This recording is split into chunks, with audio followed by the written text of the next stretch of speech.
Yo, welcome back to the channel, boys and girls. In today's video, I'm going to show you how I transform my Yoeleo frame into a climbing bike. So I have a grand fondo coming up really soon. It's about 4,000 feet of elevation, and some of the hills are upwards of about 18 to 20%. So I wanted to make sure that this bike would be set up for those climbs so that I can be able to get through them with no issues.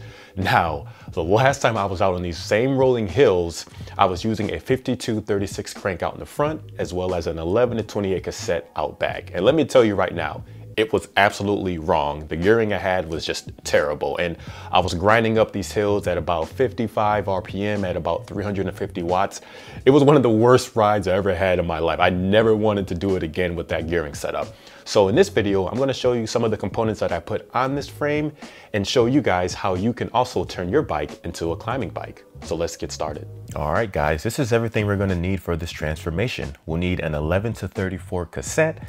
We'll need a new medium cage derailleur, and we're going to need a new chain, since our chain is going to be longer because we're running that bigger 11 to 34 cassette out back. And these are some of the other tools as well, including some chain pliers, a chain whip, and a chain breaker, because we're going to need that once we cut our new chain to install it.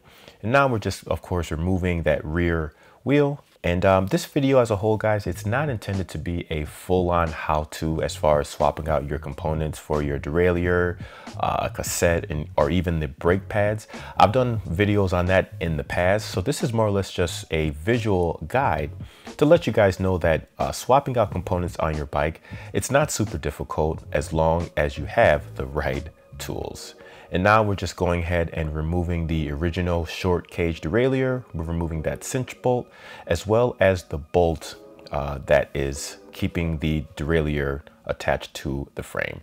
And now we can go ahead and install our new derailleur, the medium cage derailleur, Shimano 105.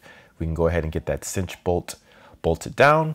And what I find when it comes to indexing that rear derailleur is it's way easier to do so when you have the rear wheel with the cassette installed, but you don't install the chain just yet. Reason being is because this is going to give you guys a way easier visual guide to see just exactly whether or not the jockey wheels on that derailleur is lining up with the cogs on the cassette. And then from there, you can go ahead and make your adjustments to the high limit screw, the low limit screw, as well as the B screw. So here you can see the chain is on there, the new chain. I'm cross-chaining, excuse me. So you would never do this in real life, but this is just letting you know that the chain was successfully installed. And here you want to leave yourself about 6 millimeters of space from that jockey wheel to the cassette so that you can have smooth shifting. And now we're on to installing our brakes. I've heard good things about these Swiss stop brakes. The blue ones are specifically designed for alloy rim brakes. And with the Yoeleo frame, because they use direct mounted brakes, the wheel clearance is pretty narrow. And so these particular pads are actually a little bit thinner than the ones that come stock on the Ultegra brakes. So setting up the brakes and centering them without any sort of rubbing on the wheels, it will be much easier. And this is what it looks like in the end. So that wraps it up for this video, guys. I will have a separate video coming out sharing with you guys some of my experiences on this Grand Fondo and what it's like to be out in these rolling hills. But as always, if you have any questions, comments, or concerns, please feel free to leave them down below, and I will check you guys on the next one. Thanks for watching. Peace.